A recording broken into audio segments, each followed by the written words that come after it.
Hey everyone and welcome to this video. Of course, this is Jimmy from All You Need in English with Jimmy. In today's lesson, I'm going to teach you the subject pronouns.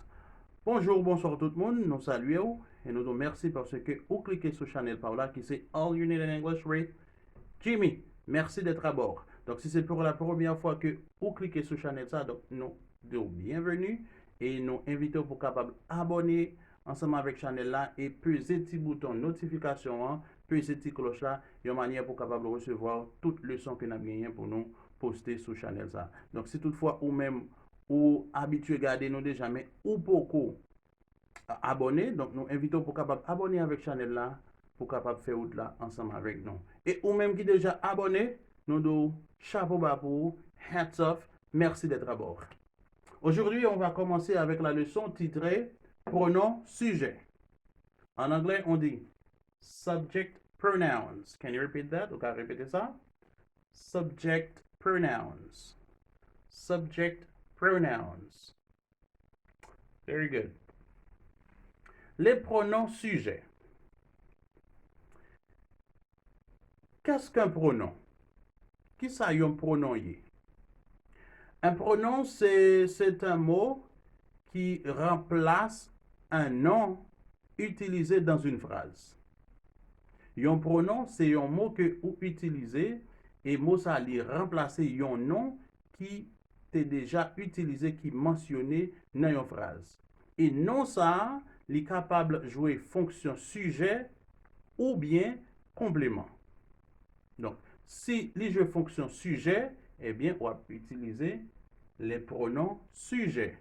Si il joue fonction, sinon on joue fonction complément, on va utiliser les pronoms complément. Donc, Jodia n'a parlé de pronom sujet, donc ça veut dire non que pronom ça après le remplacer à, il joue fonction sujet.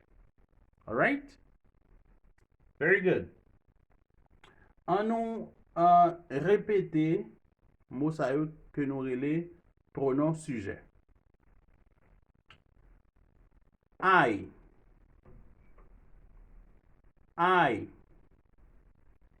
you,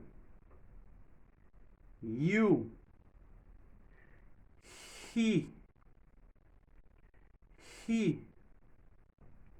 she,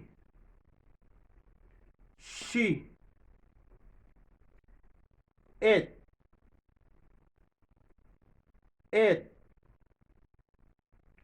we,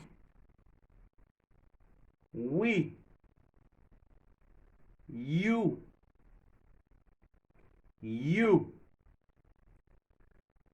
they. Donc, ça, c'est pronom sujet en anglais. Donc, le pronom I signifie je. Par exemple, moi-même, quand je parle, si je parle, je prends la parole, je m'a parlé, moi supposé utiliser le pronom I en anglais. OK? I. Ou même tout si oui, vont côté, on prend la parole en anglais, donc, pronom que on va utiliser, c'est I. Deuxième pronom, you. Par exemple, ou même quand suivre cours ça, ou même. Donc, si m'a parlé ensemble avec vous, ou c'est une seule personne, donc, on a utilisé you. OK? Donc, si ou suivre cours là, ou c'est un seul monde, son seul monde que vous voyez, OK? M'a parlé avec vous, on utilise you qui signifie tu. OK? Tu. Voilà. Troisième personne, he. He signifie il. Donc, on utilise le pronom he. Donc, par exemple, m'a parlé avec vous de yon monde. Mais de monde m'a parlé avec vous, monde ça, c'est un garçon que lié. Donc, si m'a parlé de yon garçon, moi, supposé utiliser le pronom he. OK? She. Si m'a parlé avec ou encore de yon monde, mais monde ça, c'est yon fille que lié. Donc, moi, supposé utiliser le pronom she. Donc, she signifie elle. OK? Singulier. It. On va commencer à prononcer. Les prononcer comme it. On va répéter ça. It. Great job. gen un pile monde qui compte prononcer comme it.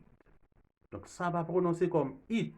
Pas oublier que nous te dit en anglais, yon mauvaise prononciation capable de naissance avec un autre mot en anglais parce que anglais est riche en vocabulaire. Donc c'est ça qui fait que vous supposez surveiller le ou parler.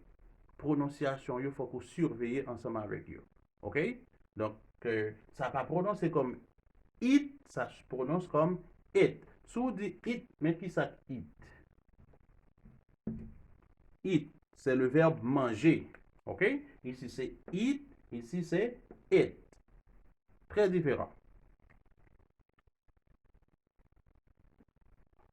Alors, avant de rentrer dans la première personne plurielle là, he, she, it, qui constitue troisième personne du singulier, on utilise he et she pour les personnes. Donc, depuis m'a parlé de moun, moi utiliser he ou bien she. Mais de moun m'a parlé, si c'est un garçon, moi dit he. Si c'est une fille, moi utiliser le pronom she. Maintenant, it. Qui l'a utilisé it? M'utiliser it, le m'a parlé de yon chose, de yon bagay, ou bien de yon bête, de yon animal. Donc, on utilise le pronom it pour les choses et les animaux. Tandis que l'on utilise he, she pour les personnes. OK? Donc, c'est important, c'est nécessaire pour qu'on bagaille ça. Entre parenthèses, si que vous arrivez aux États-Unis, donc vous rencontrez un Américain, vous avez saisi ouais, que s'il a parlé de chien la Kaili, s'il a parlé de chat la Kaili, il va utiliser it. Il va utiliser he, si chien c'est un mâle, s'ils sont femelles, il va utiliser she. De même, si vous avez un chat la Kaili, il va utiliser it. Il toujours personnifié bête que vous avez la Kaili. Tandis que, grammaticalement parlant, donc ça que nous voulons connaître, c'est que, grammaticalement parlant, l'on écrit, l'on fait grammaire, et on utilise it pour les choses et les animaux, pas bien sorti de là. Mais pas inquiétant, pas étonné arriver aux États-Unis, ouais que Américains ont utilisé he, she pour animal que vous la caillou, pour bête que vous la caillou. OK? Alright, c'est important. Oui. Oui, c'est la première personne du pluriel qui signifie nous. Donc, qui l'a utilisé oui, c'est m'a parlé de yon moun au moins, l'homme dit yon moun au moins, c'est capable plus que yon moun, plus moi-même moi la donne. Donc, depuis me participer dans quantité moun, yo, OK? Donc, nous supposons utiliser le pronom oui. C'est yon quantité moun plus moi-même. Donc, ça fait oui, nous. OK? You. À remarquer, en anglais, il y a deux you. Il y a you qui signifie tu, le you singulier, et le you pluriel qui signifie vous. Donc, si moi, devant une salle de classe, par exemple, qui gagne plus que deux étudiants là-dedans, qui gagne deux étudiants ou plus, OK? Ça veut dire au minimum 2, 3, 4, 5, 6, etc. Donc, moi, je suis supposé utiliser le you pluriel. OK? Il y a un pasteur qui devant une assemblée, donc qui pas un seul monde, qui chita devant. Donc, vous supposez utiliser le you pluriel, qui c'est vous. OK? You, tu, c'est le m'a parler avec un seul monde. You pluriel, c'est le m'a parler avec plus qu'un seul monde. Alright. Troisième personne du pluriel. They. Nous songez TH là, comment le prononcer, c'est ça que fait nous que me fait langue moins comme ça. Mettez au milieu, rangé dans moins, pour me prononcer comme ça. They.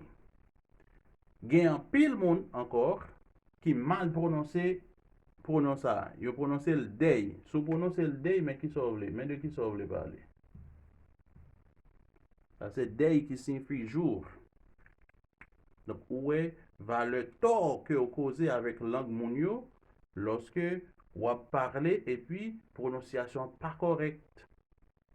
Donc, il faut que vous surveillez en pile avec prononciation. Alright? Yes. Ici, c'est they. Et ici, c'est they. Alright? They, on est capable d'utiliser they pour les personnes, les animaux et les choses. On est capable d'utiliser pour moun, pour bagay et pour bête. Ça signifie il, ILS, il signifie elle, E, 2 L, E, S. Voilà. C'est pronom sujet.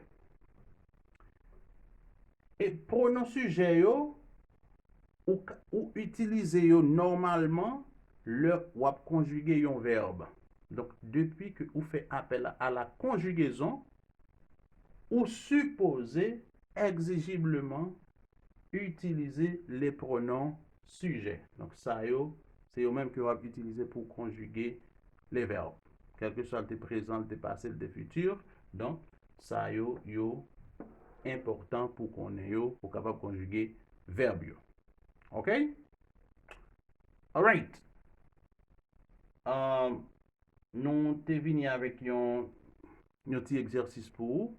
Donc, nous allons essayer, ouais, si vous êtes capable, eh bien, faire, si vous comprenez. OK.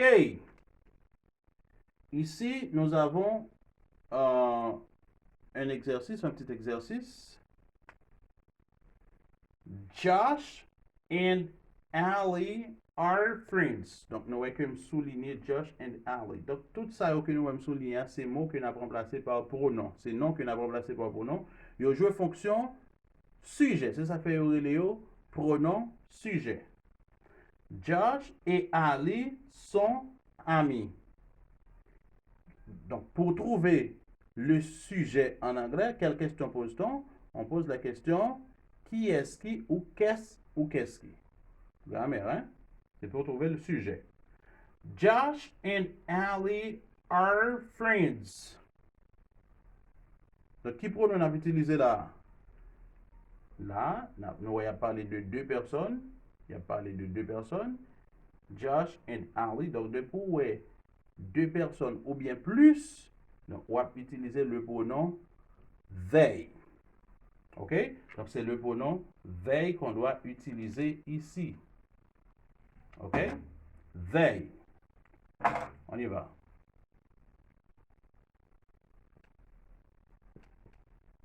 They.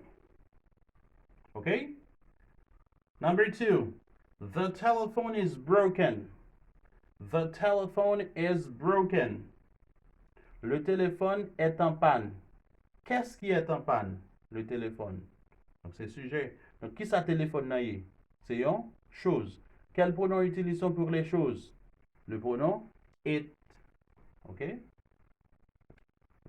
It. It is broken. All right? Let's continue. Bruno, Peter, and I are going to the stadium. Bruno, Peter et moi sommes en train d'aller au stade. OK? Qui est-ce qui sommes en train d'aller au stade? Bruno, Peter, and I. OK? Donc, pas oublier de dire tout à l'heure, dans l'explication, hein?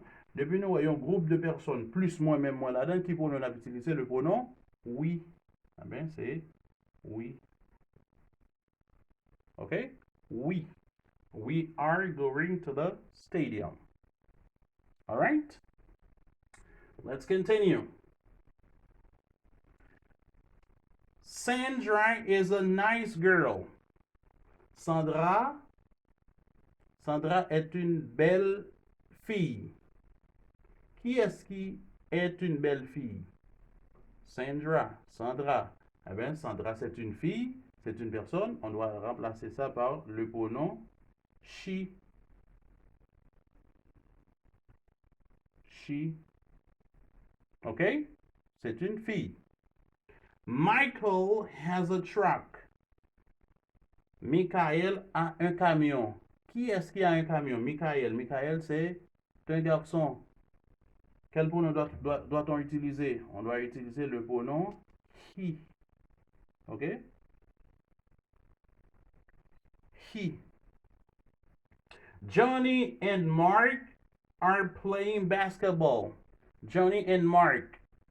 Donc, nous avons deux mondes là. Donc, on doit remplacer ça par le pronom they. Voilà. C'est comme ça, on utilise les pronoms, mes amis. Donc, nous disons merci parce que vous avez accepté garder vidéo ça et nous sommes certains que vous apprenez en pile. Donc, nous à la prochaine pour une prochaine vidéo. May God bless you all. Have a nice day.